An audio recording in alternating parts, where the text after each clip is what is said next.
Yes, blessed love to each and every one. It is a joy, and we're happy that you are with us in the nest, in the tiger's nest. And when we say we are happy, we're talking about HAPI, the River Nile. Glorify Emperor Haile Selassie first. We give thanks to the prophet, priest, and king. Glorify Marcus Messiah Garvey, the black tiger in flesh. The Honorable King Emmanuel Charles Edwards. Oh, we do give thanks for such Lord of the Sabbath. The Honorable Priest Isaac here with you. You're in the tiger's nest. As always, we have a wonderful presentation for you this evening, somewhat tiger's news.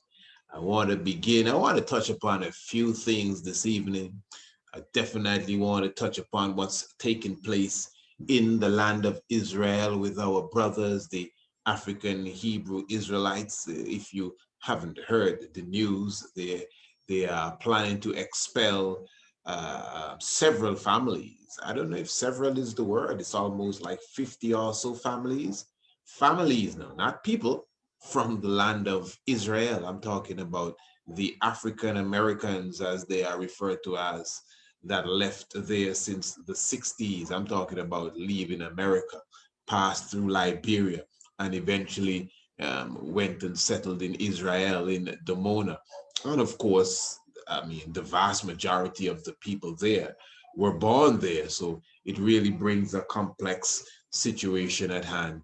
But for sure, before we go there, I definitely want to touch upon something that is happening right here on the ground here in Antigua. And I know many of you seen the title.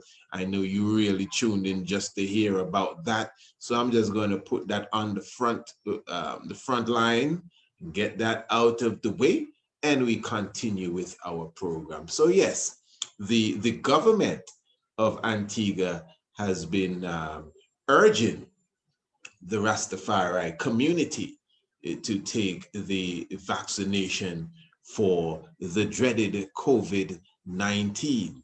So what I'm going to do, I'm just going to give you a little excerpt from the evening's news as it relates to this subject here. I'm going to touch upon a few news organizations from right here in Antigua, the nation station, that's the Antigua and Barbuda Broadcasting Station, and from a familiar source, the Observer News Co. Channel as well. And just keep in mind that we did a very, I would consider, very passive program about a week and a half ago. It's about 2 weeks now almost, directly dealing with some vaccination issues. And not only was the video taken down, we were actually blocked off of the channel, you understand. So these issues here, but because we want this information to come to the people, we decided to still go ahead and speak about it. So this is just an excerpt from the nightly news. Good evening. You're in tune with the ABS Evening News, on air and online. A warm welcome. I'm Garfield Burford. And I'm Sequoia Serbia. Thank you for joining us. There is another urgent call this evening for all to get vaccinated against COVID-19, as failure to achieve herd immunity would have grave consequences. That's right, because the call is coming from Prime Minister Honorable Gaston Brown as he points to what could happen to the country if those on the front lines in hotels, air and seaports, for example, are not fully vaccinated. The head of government says he has even reached out to the Rastafari community for them to reconsider their stance on the vaccines. Or this evening from our exclusive interview with Prime Minister Brown. I've called in the Rastafarians. I had a discussion with Sagai Fu, for example, who leads the Big Creek group. And in as much as I made that public statement, I mean, in private, I'm appealing to them to cooperate and to avail themselves of the vaccines. The nation's leader says it's extremely important frontline workers in the hotels, air and cargo ports get vaccinated. What if, for example, somebody brings in a new strain of COVID? The Brazilian strain, the South African strain. And we all know that the AstraZeneca is not as efficacious against the South African strain. And those on the front lines, they're not vaccinated, which will significantly reduce the transmission. What do you think will happen to us? The Prime Minister reiterates this country must achieve herd immunity and pointed to the dire situation facing some countries. There are countries, even India, cannot get enough vaccines to save their own people. And we have vaccines here that potentially could go to waste. And you're telling me that if people don't take up those vaccines, and next month we have to dump a significant amount of vaccines, you think anybody going to rush to give us any vaccines after that? Prime Minister Brown says people are not thinking seriously and wonders if they're waiting for a third wave. He says the hospital, at one point, was overrun and almost out of oxygen. Approximately $300,000 was spent to import oxygen. Sherilyn Beazer reporting for ABS News. Thanks, Sherilyn. Meanwhile, All right there. Now, interesting. All right, that was that. I don't know, maybe I gave you a little too much of that one. But even before we go to the elder here, so you heard for yourself, that was the Prime Minister of Antigua and Barbuda, that's the Honorable Gaston Brown, and he was speaking specifically of the vaccination program, and he was encouraging the citizens in general, as you would have heard, to go and take their jab. Now, obviously, I mean, I'm on the ground here and you're on the ground wherever you are. And, you know, the story is basically the same. I don't think it's that different anywhere in the world at the moment as it relates to governments encouraging people to go and take their jab. In fact, and I'll mention it again, and I am, you know, in all humility, asking the people that host this full, what do you call it, stuff, YouTube platform, to understand and take, you know, take good, what was the word? Pay keen attention to the message that we are bringing forward, because it is important for us to sensitize our people. And if we really are talking about the freedom of speech, I think it's very unfair. I know it's your backyard, eh? It's your house. But yet still at the same time, I think it's important that, you know, when we look at the across the platform, there's so many other things that are much worse. Some dastardly things that I see still on YouTube and Facebook. But when you bring things out that are to edify your people and keep them away from danger, wow. So the point I'm making is that that is what it is all over the world. You know, all leaders are toeing the road. A few leaders, you know, may not have been with that. Some of them have died too. And line, that's just the facts. We know that. We know what happened in Tanzania. You know, we understand, however it happened. I'm just saying that most leaders, if not all, are pushing this specific vaccination program. We all know that. And maybe one or two are against it. And in the one or two, there are those that have passed. That's just reality. So everyone really is on board on that. So a few days ago now, Labor Day, the Prime Minister of Antigua, he made a statement in his Labor Day speech. And I am paraphrasing here. And he said something to the effect of, listen, we all got to get vaccinated. I know that there are a few groups like, for example, the Rastafari, who, you know, usually they have been exempt from vaccination, but the rest of us need to get their vaccination. So that has brought now that whole statement that he made, that became headline news. I'm just showing you because most of you're not here. That became headline news. And that is why a moment ago, if you listened to his statement, he would have said, even though I said it in public, that's what he said. I tried to speak, paraphrasing again, I tried to speak to the heads of Rastafari in private to convince them to etc., etc., etc. You know, so a lot of the citizens now were saying that it's unfair. That was the cry. It's unfair that Rastas get exempt and the rest of us would have to take the vaccine. And that was really the cry that brought it even to this level here now. So we have Osajifu. I don't know what.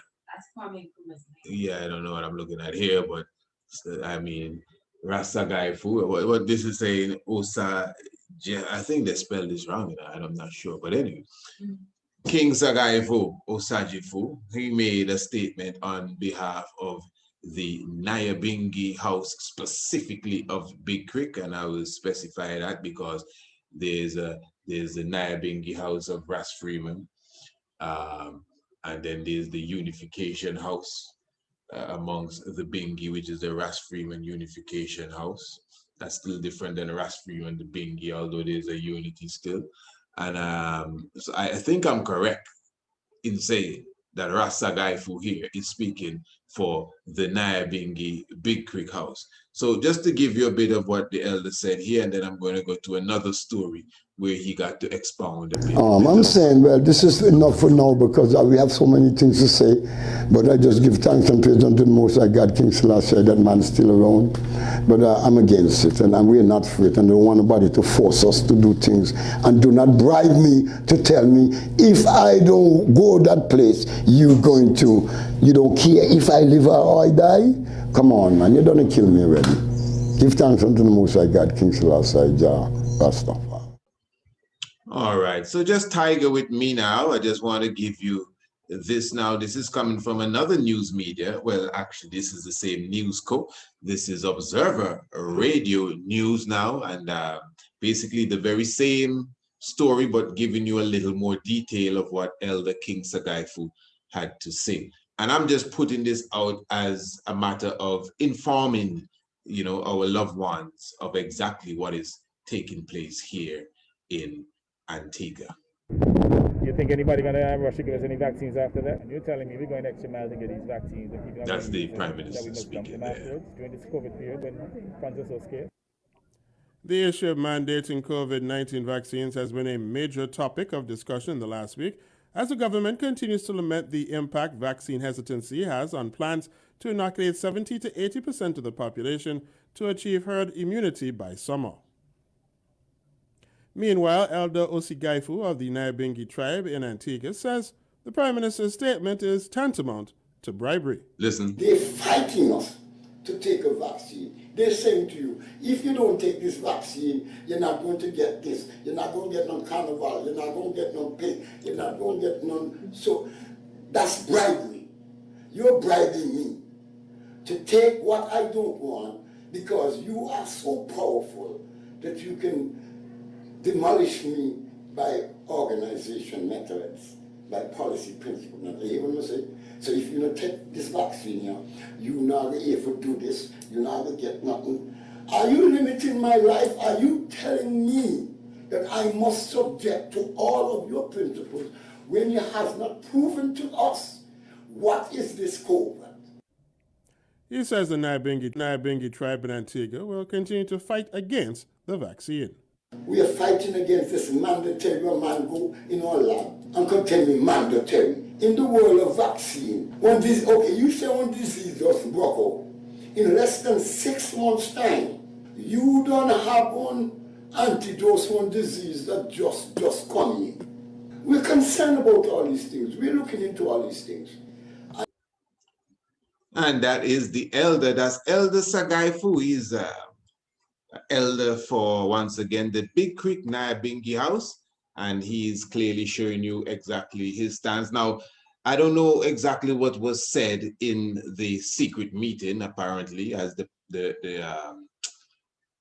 elder, not the elder, as the PM said, as he made his statement in public. He also spoke to the Rastafari, King Sagaifu, and, the Nyabingi in private, and the elder just said, you heard him said, it feels like it's a bribe, as if we don't follow your way, that we're going to have to do this or we're not going to get this. I heard him mention carnival, which I would assume, I can't speak directly for the elder, but when you speak of carnival, I believe he's speaking for the wider population, not Rastafari in general, meaning that all of that has been said within the community, of course, you know, Antigua is a Caribbean island.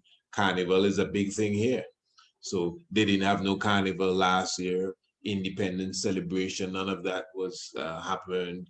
You know, all the things that people come out and do, the fetting on the beach, especially on specific holidays like Labor Day and the Easter stuff and all of that was dead for last year.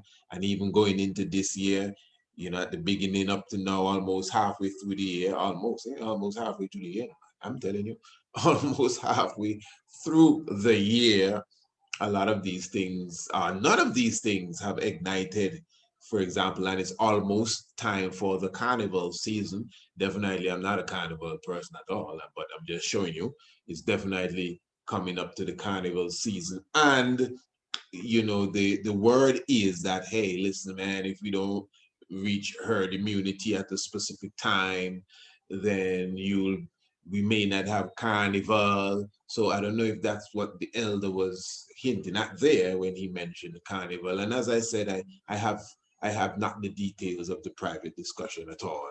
But I'm just bringing this. I'm going to say it again. I'm just bringing this to the light for the international community and even the national community, as we know, so many people, even right here in Antigua, are listening to us. So that's definitely what's happening on that leg. You could definitely um, put your own opinion on that. You know what is taking place here in the world at this time. But anyway, as we continue, hey, let me definitely encourage you. We're talking about our holy grails, our chalices. I don't know if you've ordered your chalice as yet, but as you could see, they're definitely there prepared for you. Internationally, we ship them internationally, and I must say we definitely encourage what you would say. We definitely encourage the individuals to understand, even when you contact us, you know, even at this time with the COVID-19 business and all of that. That's why we definitely prefer the express shipping. Really may cost a bit. In fact, to be honest, many times I myself believe that these shipping companies charge way too much to ship something from here to there. And I really, of course, I mean, if I don't want to discourage you, I don't own a shipping company. I'm telling you the truth. And it's sometimes better to even just spend the money and ship it properly. And I'm just telling you that even as a friend advising you, you know, when you go the regular way, sometimes it not only takes too long, you know, and sometimes the merchandise itself, they would tell you it's 3 weeks and it may be 4 weeks, 5 weeks. I'm just telling you the truth because that's really how the world is running. And then, of course, you know, the COVID-19 and lack of staff and all of these different things. So sometimes it's just best to spend your money to get really what you want. And that's really what I'm just putting out to you. And that's just the reality of the world that we are living in right now. So for sure, my brothers and sisters, you know, you could definitely get your chalwa. I'm just showing you right away, right off the bat. I would encourage you to prepare yourself to you know, handle the shipping for the distance that it will come, whatever the case is. You know, the best shipping, I would encourage that as well. And for sure, you could definitely get, as you could see, you have different designs as well, even your red and your gold and your green. These specific products are from the hand of Jah Daniel himself. These chalwa that you're looking at, of course, you know, we have the little chalwas that King Mehdi would put together, and even your steamer, the steam chalices are now available. Oh my, wow, this is some heavy stuff. The steam pipes are now available. Oh my, so we're stepping up the game. Eh? This, let me just say it one more time. The steam pipes are now available. All right, they're a bit more expensive than the chalwa still, but as I said, hey, the value is in what you're getting, man. Definitely, this is the altar of the Most High that you're giving praises unto the Most High with the altar itself. So yeah, we're definitely thankful, you know, for you know the ability to produce such works to bring to the people. So of course, you know what you got to do if you need to get your chalice shipped to you. Just email me at priestisaac27@gmail.com. Talking about priestisaac27. No, hold on. priestisaac27@gmail.com. We definitely give you more details as it relates to getting your chalwa and the options available as it relates to shipping, and we make sure that it gets to you. But let me be clear as well, as it relates to any shipping whatsoever, we definitely make sure that everything is covered. If not insured, we ourselves make sure that anything that takes place, everything is covered by us and our organization. So all is well when you deal with us. I just want to make sure you understand that for sure. So get your chalwa, man. We've already done the program on the Holy Grail. If you're just coming in and you've never seen the program on the Holy Grail, go and check the program on the Holy Grail and get a good understanding of the powers of the pipe, the chalwa, and the water, and everything that goes therein. I'm not even going to try to break that down for you right now. All right. And of course, as you know, we were definitely absent from YouTube for like about a whole week. I wouldn't even call that a strong. I mean, it's strong for me, but you know what I mean. But anyway, we were off of the YouTube for a week. Some people say YouTube jail. Nobody had me no jail for sure. I know that. And so actually, this is the good brothers from St. Lucia. This is about 2 Fridays ago. As I said, we were not in a position to show this to the family, but let me just take this from the top. I think we all know what is taking place in St. Vincent. And of course, on the night it was of April, the volcano erupted. And whether you've ever been in a volcano or not, I know you've seen enough movies to understand what a volcano can do. And as you know, as Rastafari internationally, Rastafari in the Caribbean Rastafari organization, the Rastafari United Foundation in St. Lucia, the different houses and mansions, the EWF, that is the Ethiopian World Federation. So we're talking about here in Antigua, we're talking about Guadeloupe, St. Martin, Barbados, Trinidad, specifically, and again, internationally, Rastafari came together, pooled resources together, raised funds together as a family, and still raising funds to assist the family, Rastafari family, and even further afield in St. Vincent. So I'm just giving you a little clip. So those of you who would like to see the progress, you would see exactly what took place. This is the brothers chartering a boat from St. Lucia, bringing some goods for the brothers and sisters in St. Vincent, food items. When we had the Honorable Priest Kailash Leonce with us, you would have heard him explain, quinoa, millet, peas, hundreds of pounds of these things, and at bags and supermarket business, but hundreds of pounds of spelt flour and proper nutritional food, as the physician himself explained. But anyway, let me just run a little of this for you so you could get an idea of exactly what's going on. I know these are members of, well, Rastafari in St. Lucia, the Ionola Council.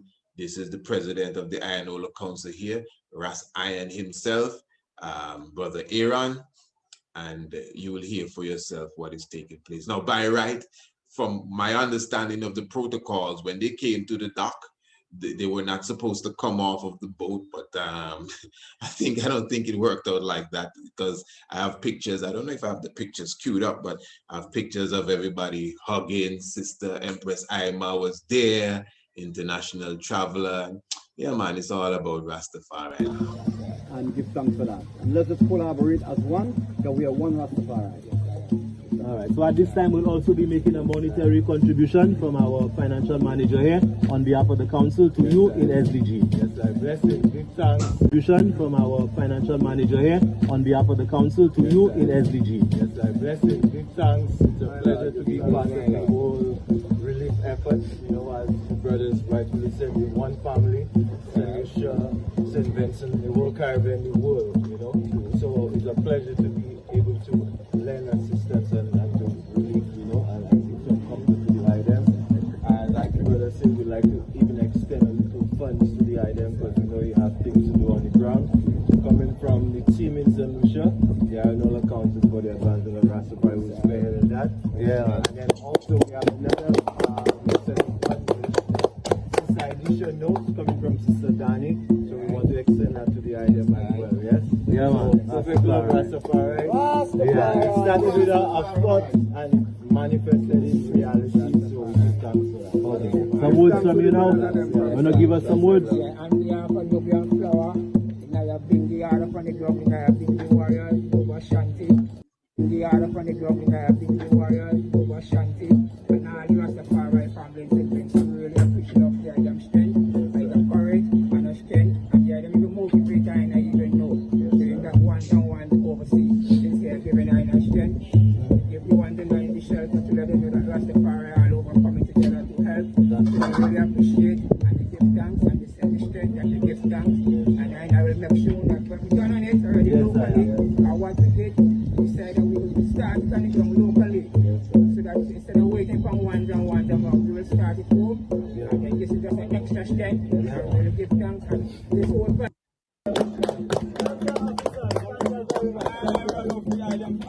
discuss preparation, Yes, he's a must.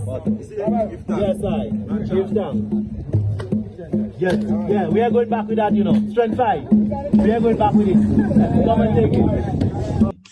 So much love there. It's as if one's walking away and all the goods don't even come off yet. See all this Coast Guard, everybody observing the love that Rastafari have. I mean, that's a serious thing, you know, when everyone can look on and see that Rastafari leaving.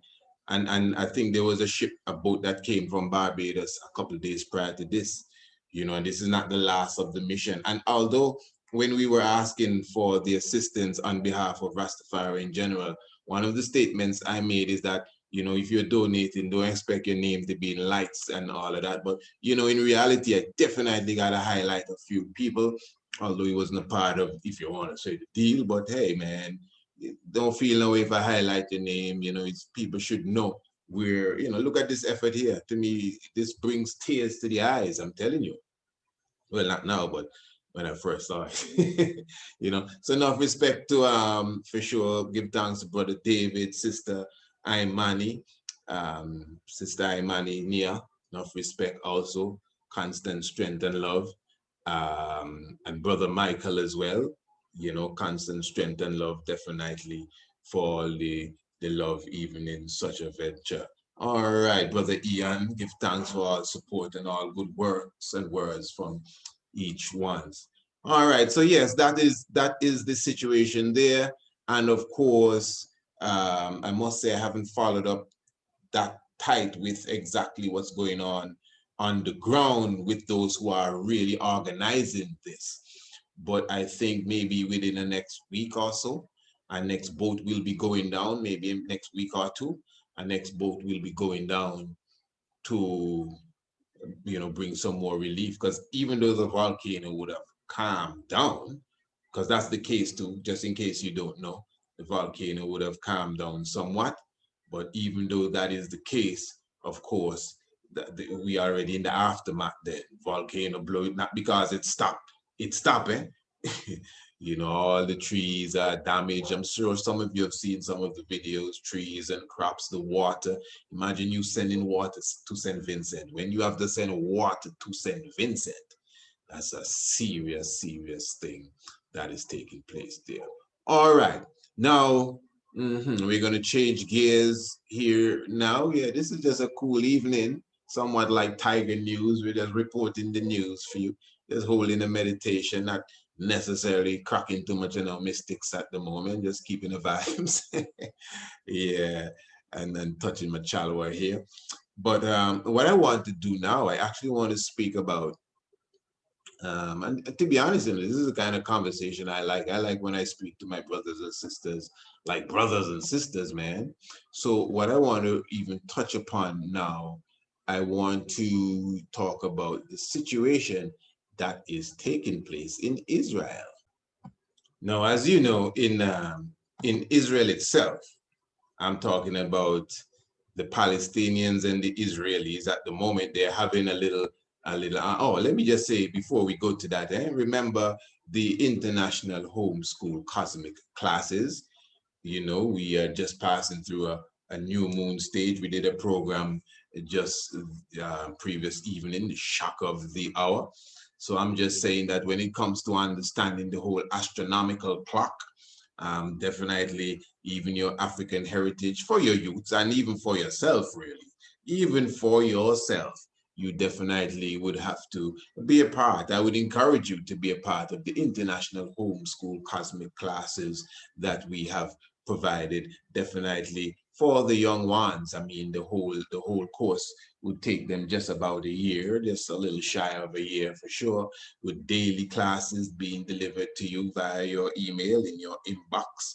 And the classes are sent every Monday, Tuesday, Wednesday, and Thursday. As I said, it's not just astronomy, but astronomy plus African heritage, African history. So trust me, this is something that the youth with definitely full joy. As we always say, we prepare it in such a way, you know how it is with children. You're getting it every day, so you ain't gotta be no 3-hour lectures. I know some of you that'll be balling when we hear talking for hours. Don't worry, we ain't gonna bombard your youths like that.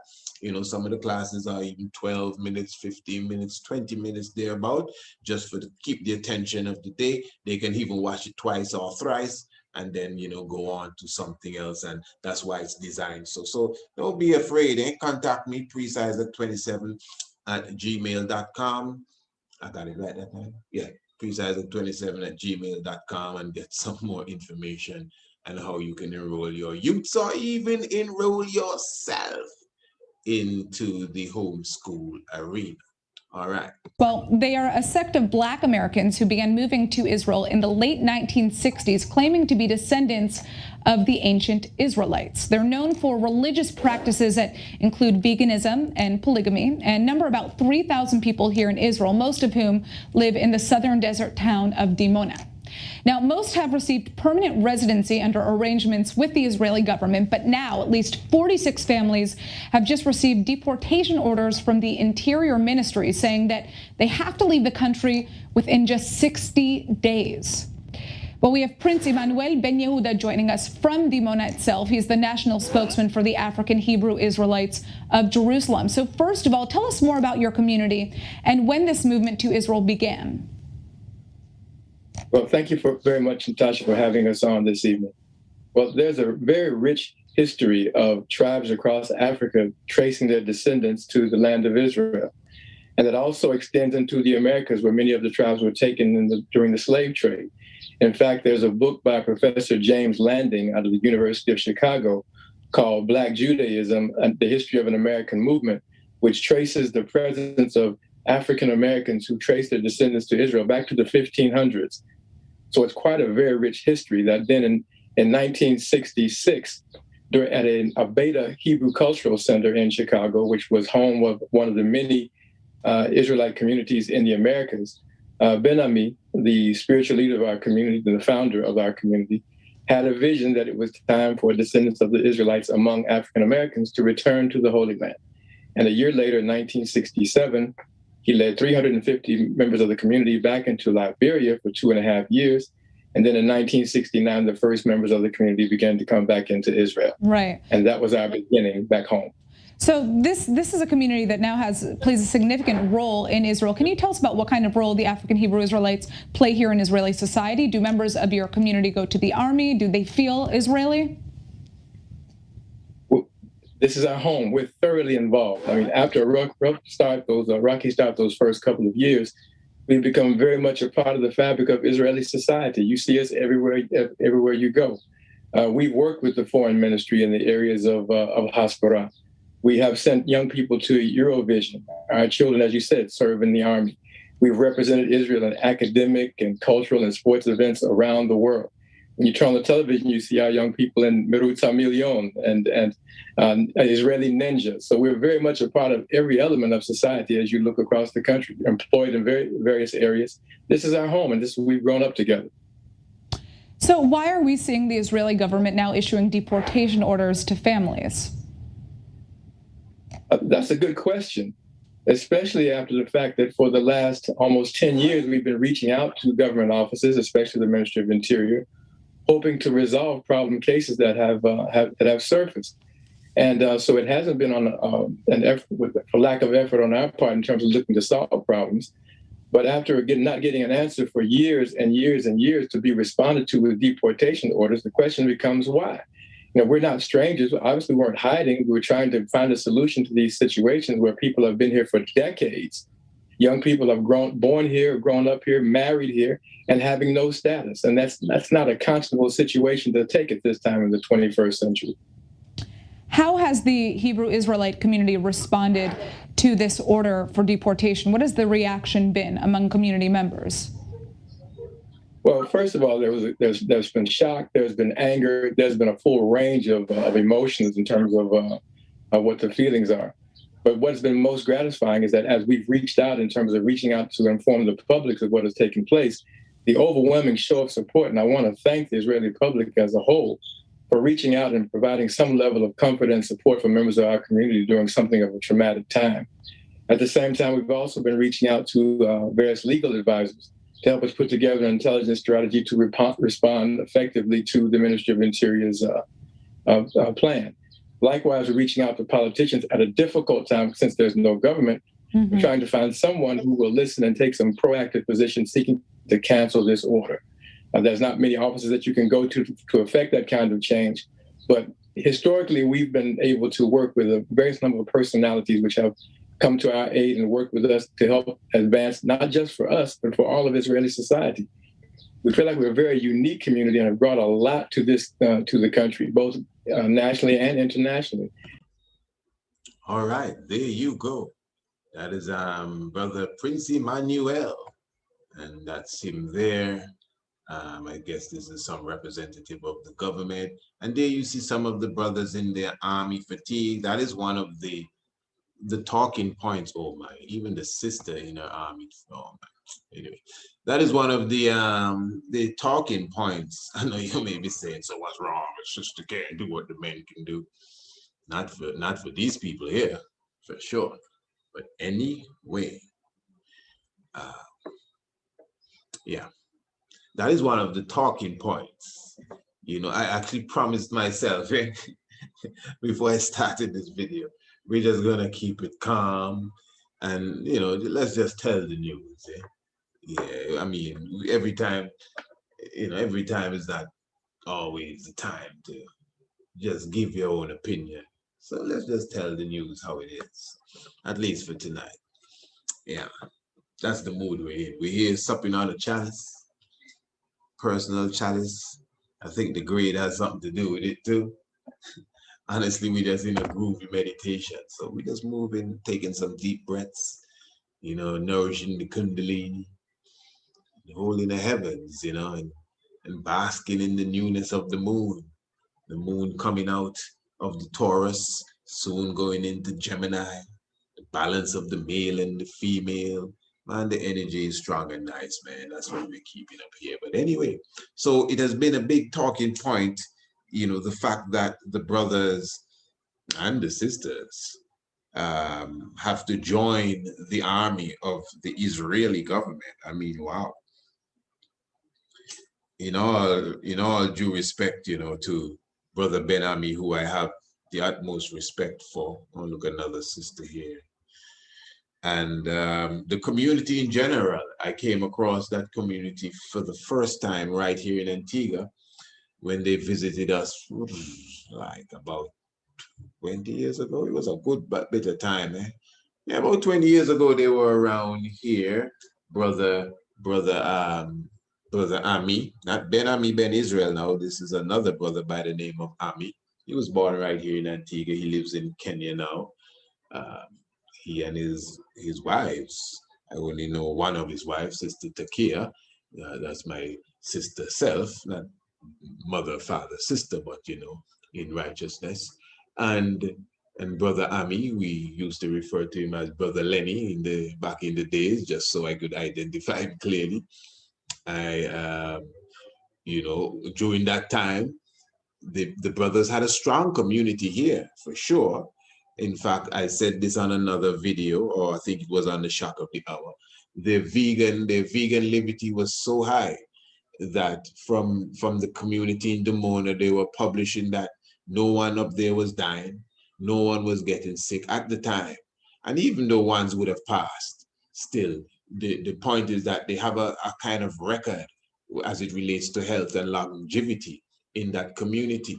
If you understand the history of the community again, it was in the 1960s, Brother Ben Ami, they left Chicago and other parts of the United States, and they went to Liberia first, spent some time there, and then they went to Israel. They were put in Demona. It wasn't an easy road, not an easy road at all, to establish such a community that has garnered such level of respect and at the same time even taking care of themselves and living to such a standard. They have their own hospitals and all of these different things.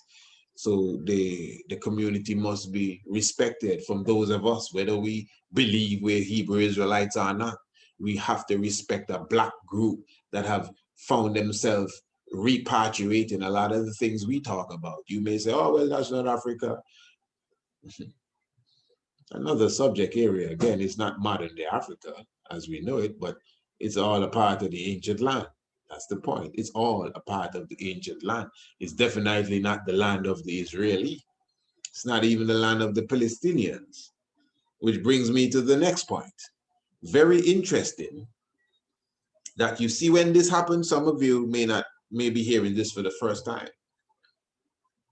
This decision to expel the Israelites by the Israelis took place like about a day before they had that massacre. About 2 weeks ago, remember they had this big celebration, this celebration, they were going up to some hill, and then a stampede broke out and about 44 people died.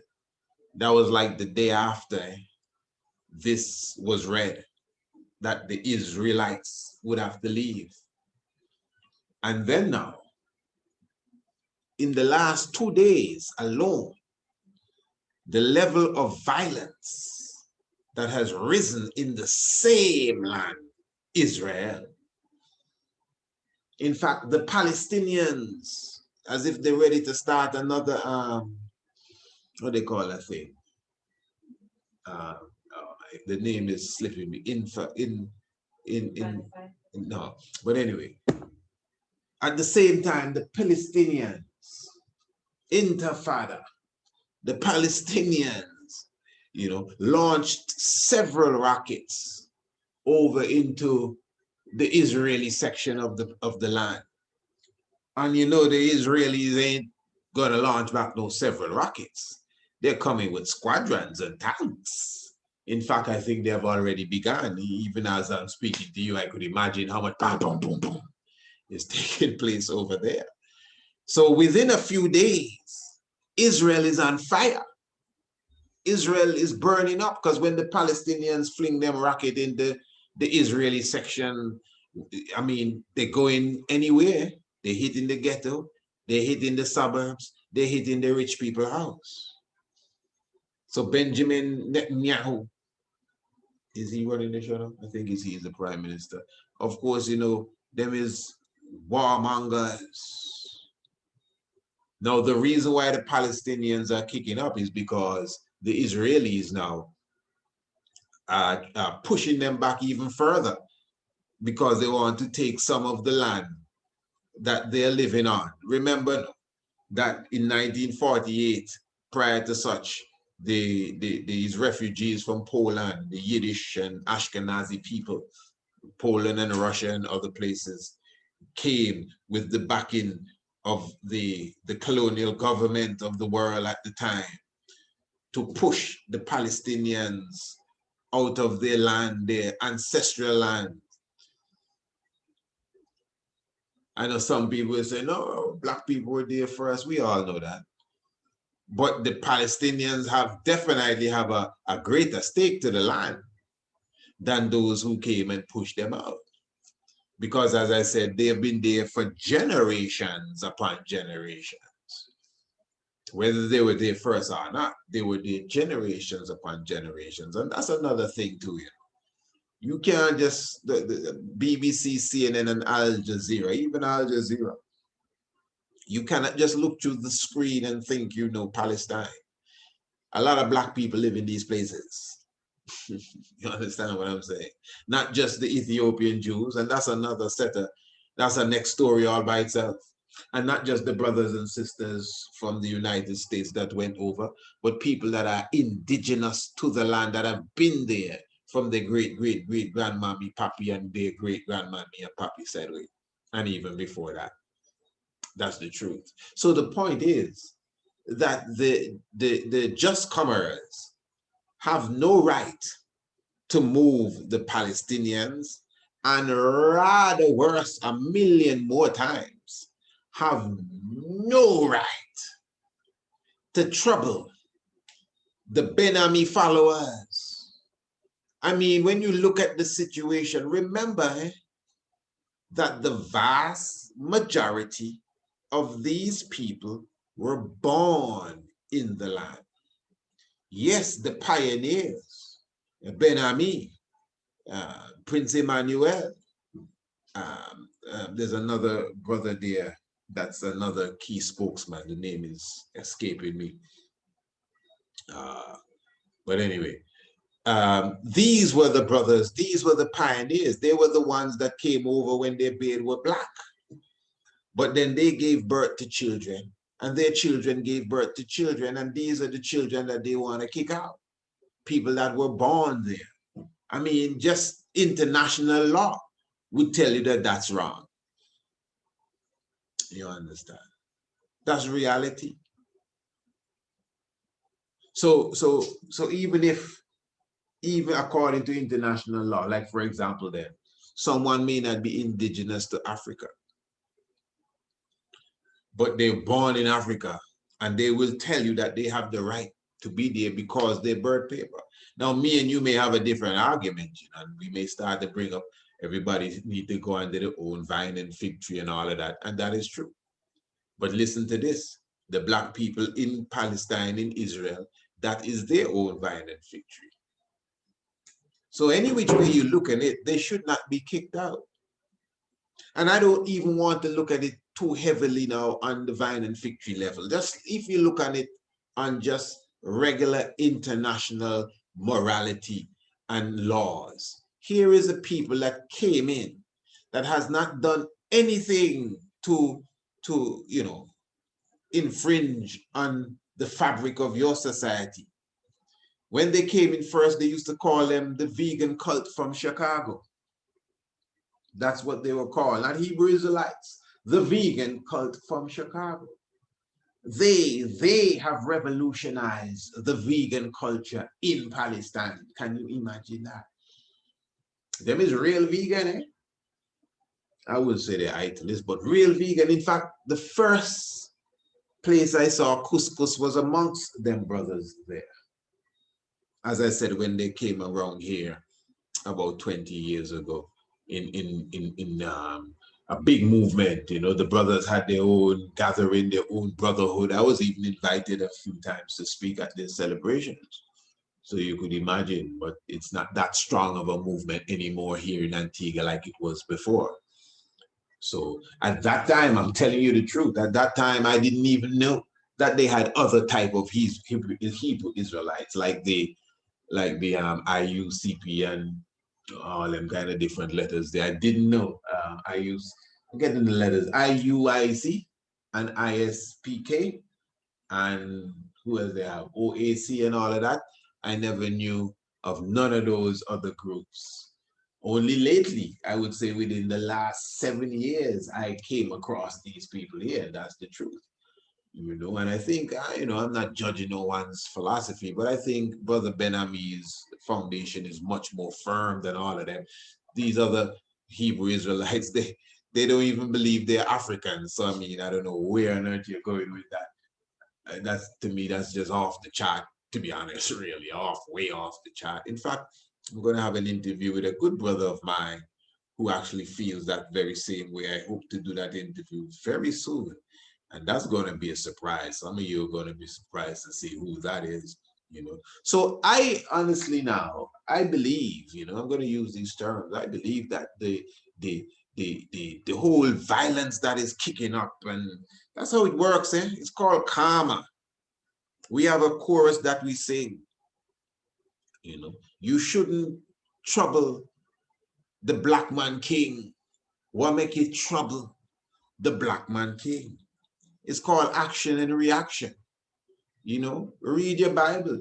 How you could just get up and try kick the children of Israel out of the land of Israel? If this is the prophecy fulfilled and the children have returned, because that's what we promote. When I say we, as Hebrew Israelites, that this is the prophecy that of the return. In fact, the Israeli people say that how they came into Palestine is a prophecy of return. Check how they came into the promised land, the Israeli. Fighter jets, tanks, bloodshed, casualties, and carnage. How did Ben-Ami and his crew enter into the promised land? In peace, hands clasped, vegan food, nobody dying. Can you imagine that? You see the difference? And now the warmongers are forcing the peacemakers out. And then all of a sudden, more war start to take place in the land amongst the people who were not originally there in the beginning. This is something else. They say the new moon is in Taurus. Yeah. The raging bull definitely on the attack. So, yeah, man, all peace to the brothers and sisters in Israel for sure. I'm talking about in the Mona, those people we're talking about. And we just pray the Most High continue to be with them and guide them in this endeavor here. I mean, when we look at ourselves as a people, we are the majority as a people, as they say, the darker people of the world. Just like on the slave plantation, we were the majority, but the minority with their whips definitely still had the rule. So I definitely am looking forward for a stronger sense of unity amongst our people. You know me, man, this ain't just to talk. People say it all the time, oh, we should be more united and we need to come together. It sounds good, man. But when the plan is put on the table, sometimes we argue over it and fuss and fight, and we even get religious, and nothing goes anywhere. Because interestingly, even like in a case like this, I mean, how many of us rise into the occasion to do something? You may say, oh, what can we do? Well, okay, for example, what I'm doing here, I'm sure there are people hearing this that never knew this. That's, at least it may be a small part, but it's a part. So we can do things. We can help and assist, and we can aid. It would be a sad thing, to see them kick these children out of that land, of which they are indigenous to that land. And that is one of the things that the brothers emphasize, Brother Prince Emmanuel and Brother Ben-Ami and the other spokesman, I wish I could remember his name, that continually you see him on the Israeli TV and so giving the interviews. These brothers continually show that they can prove their genetics and their DNA going back to that same land. So to take people that were born there, who returned there, to bring a cycle back to their origin and then send them, where you're going to send them? To Chicago? What are they supposed to do? Go in their old apartment and see if, you know what I mean, if the same bedspread is on the bed? People don't understand how these people left that land, never to look back, and now you want to kick them out. That is something else. Yeah. Hallelujah. That's what the brothers then would say. Hey, definitely we give thanks to the life giver and the keeper of life. Give thanks to the moment that we spent this evening, I must say. Yeah, in the tiger's nest. I know it's a bit different, but we're just in the mellow mood, you know. What did we cover tonight? So, yes, on the headlines, yeah, the government of Antigua and Barbuda encouraging the Rastafari community to go and take the vaccine. Also, what else we talked about? Oh yes, give thanks for the love shared to the brothers and sisters in St. Vincent, and we are continuing to do such. So remember, of course, you can definitely continue to make your donation towards such an effort if it's in your heart to do so. And of course, after giving the children of Israel notice that they have to leave the land of Israel, the Israeli government has gone into an all-out battle. Let me not say war, to be politically correct, an all-out battle with their Palestinian roommates. Yeah, so that's what it is. And remember to get your chalwa, man. Remember to get your chalice definitely and place your order. And remember, Chalice Talk is coming up on Friday and going into the Sabbath for you to meditate and resonate. So you need the chalwa for us to elevate. Hey, give thanks for the life giver and the keeper of life. Holy Manuelai, Selassie, Jah, Rastafari. Yeah, that was a nice one. Blessed love.